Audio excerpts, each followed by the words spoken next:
toute façon, je vais vous dire, je pense qu'à l'heure actuelle, c'est plus tellement utile de se craquer pour un travail. Enfin, si vous voulez de le faire sérieusement, faire 6 heures et basta. Parce que de toute façon, oui, bien sûr, là on renouvelle pas le personnel, machin. Faut arrêter. On sait très bien que le personnel maintenant, la loi du marché du travail, c'est de plus garder les gens. C'est du personnel interchangeable. Qu'on prend, qu'on vire, qu'on renouvelle, qu'on prend, qu'on vire, qu'on renouvelle. Tout, hein. Alors sachant que la grande excuse, les troubles psychiatriques, ok, jusqu'au jour où ils sont tombés sur un os avec moi.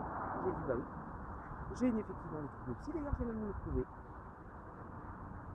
Sauf que là maintenant, on est un peu embêté. Parce que jusque là, peut-être que les gens, ils n'allaient pas plus loin. Sauf que jusqu'au jour où ils sont tombés sur la personne qui soit a collé en justice, soit à faire connaître le truc et a réussi à prouver que le harcèlement venait de là. J'en fais partie. Et le problème, c'est que moi je peux même attaquer pour de la discrimination. Faut le savoir.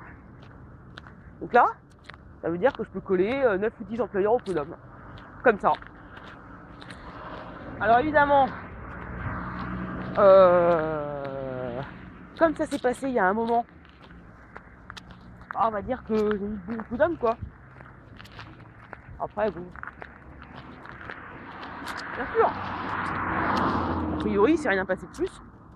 Il s'est rien passé de plus, hein. Je veux dire, l'affaire elle a été jugée, elle a été déboutée de ses demandes. Bon moi j'ai été déboutée de toute façon des 35 000 € que je demandais et malgré tout, j'ai quand même obtenu gain de cause dans le sens où j'ai réussi à la faire débouter de tout le reste. Vous voyez, même ces éditions témoignages, ça n'a pas suffi en fait. Il y avait 5 ou 6 témoignages de patients, tout ça, pour attester des troubles psy. Bah oui, mais à mon avis, ils ont dû dire attendez, déjà d'une, d'où vous êtes pour diagnostiquer des troubles psychiatriques comme ça, vous. Et de deux, ça tient pas de vous. Parce que qui nous dit que vous n'avez pas reçu un petit chèque pour faire les témoignages. Et surtout, hormis ça, est-ce que les témoignages ont été bien écrits par les personnes? Peut-être que ces personnes avaient fait des témoignages sur des feuilles volantes. Sauf que quand vous faites des témoignages pour une affaire telle qu'elle soit, vous devez les faire sur des documents spécifiques remis par le ministère de la Justice, qui permettent de témoigner sur l'honneur, dans lesquels vous avez des dispositions légales qui s'appliquent en cas de faux témoignage. Avec les peines de prison, etc. Qu'on vous cite. Donc il se peut que finalement on ait réécrit sur les documents officiels. Mais peut-être pas de la main des patients. Et peut-être qu'on a réussi à prouver ça. On ne sait pas. Moi je peux tout supposer. Enfin en tout cas, j'ai envie de dire, moi ça en est resté là, du moins sur la forme. Mais je pense que j'ai défoncé des portes blindées. Alors le problème c'est si je suis toute seule quoi. Parce qu'évidemment, voilà ce que ça implique derrière. C'est sûr que là, déjà, je vais vous dire, en moyenne, pour retrouver du boulot après un licenciement pour faute, il faut compter à peu près, selon les statistiques, et je pense qu'ils ne se trompent pas beaucoup, il faut compter 2 ans. Il faut compter 2 ans, moi je suis en LD pour minimum 4 ans. Bon, moi sachant que sur la forme, je suis demandeur d'emploi, je cherche un boulot, après, malheureusement, heureusement je trouve, tant mieux, je trouve pas, c'est chaud, mais voilà.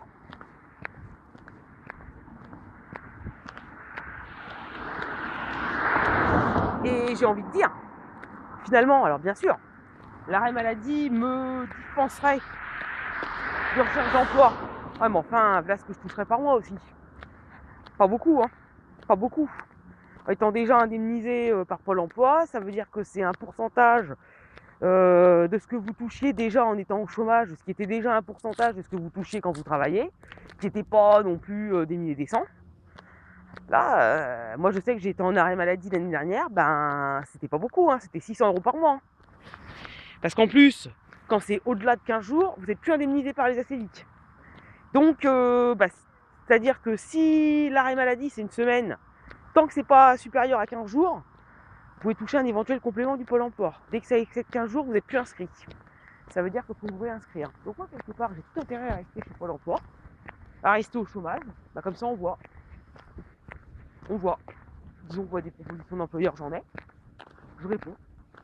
Parce qu'en plus, comme il y a des moyens de par correspondance, etc., qui connaissent du monde sur Paris et tout, bah ouais, bah dans l'immédiat, voilà quoi.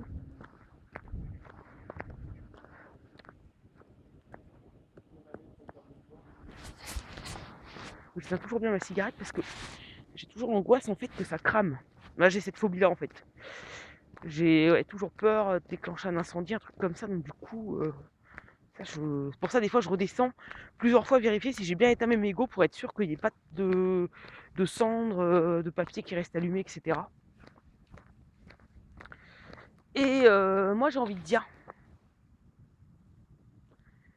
bah là, la discrimination, elle se voit. Alors bien sûr, un employeur, qu'est-ce que l'employeur il va trouver comme argument? Alors là en plus quelqu'un qui ne connaît pas. Quelqu'un qui connaît pas, qui met pas dans sa lettre de motivation, qui souffre de troubles psychiatriques, quoi. C'est pas le but du jeu. Ça, que vous en parliez au moment de l'embauche, oui. Que de toute façon, ils l'apprennent parce qu'ils passent votre carte vitale, bon bah ça, voilà. Vous souffrez d'une ALD, vous lui dites ce que c'est comme ALD. Surtout en plus, si vous avez un suivi à côté, de toute façon, ça veut dire que vous aurez besoin de temps pour votre suivi. Sans compter les jours où vous êtes moins performant parce que vous êtes sous traitement avec tous les effets secondaires que ça engendre.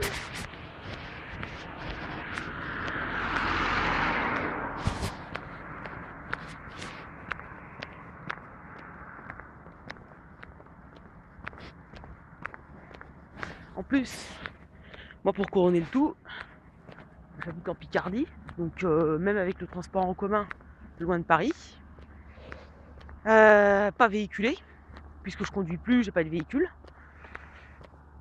Donc autant dire que bon bah après, ça arrange pas les affaires, maintenant je l'ai fait quoi. Maintenant je l'ai fait. Je l'ai fait plusieurs années. Jusqu'au jour où. Jusqu'au jour où c'est plus passé.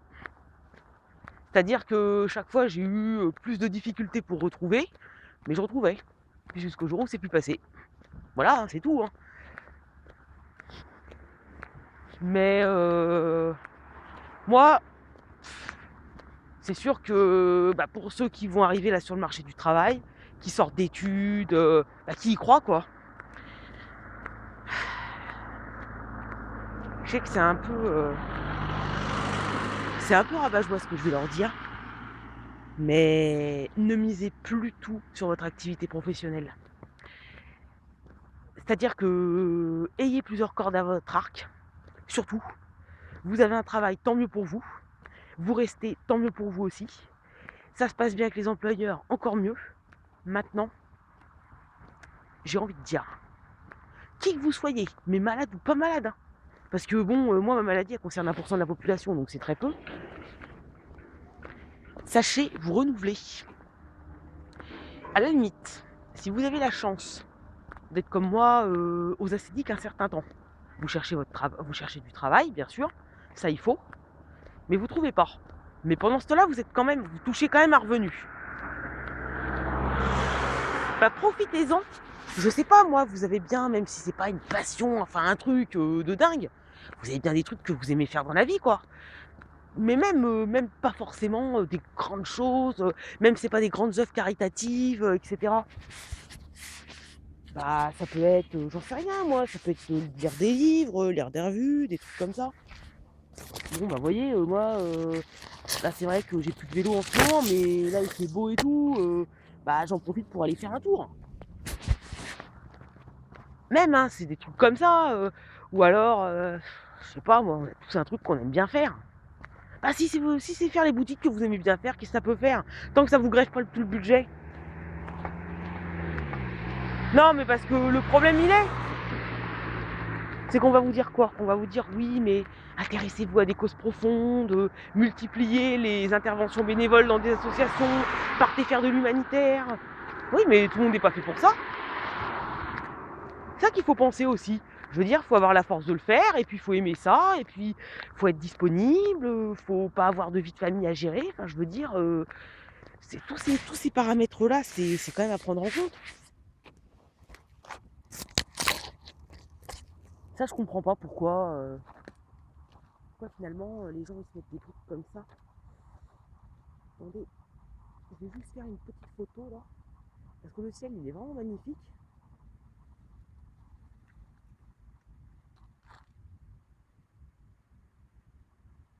Oui, regardez. Moi, des fois, je m'arrête.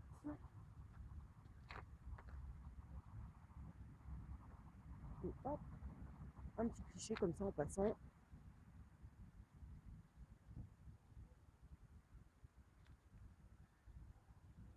Voilà.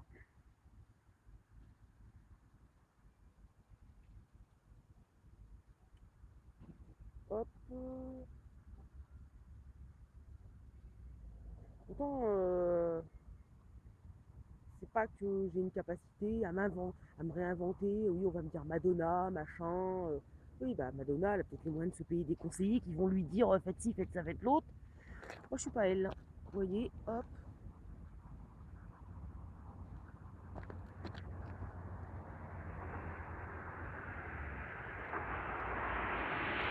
Le truc, 3 minutes 50. Et ça repart. Il fait vraiment pas chaud.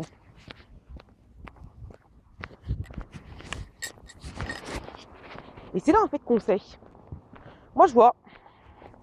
Bah, j'ai l'exemple de ma sœur qui a déménagé l'année dernière, qui est partie s'installer dans le sud. Donc il y avait un travail sur Paris, tout ça, une bonne place, etc. Mais forcément, comme elle est partie, bah, normal, même en étant recommandée, même en étant tout ça, parce qu'elle faisait satisfaction, bah, il a fallu retrouver du travail autre part. Ça s'est fait, finalement relativement vite, mais pas tout de suite. Il y a eu 2 ou 3 mois où bah, il y a eu le temps de la recherche d'emploi.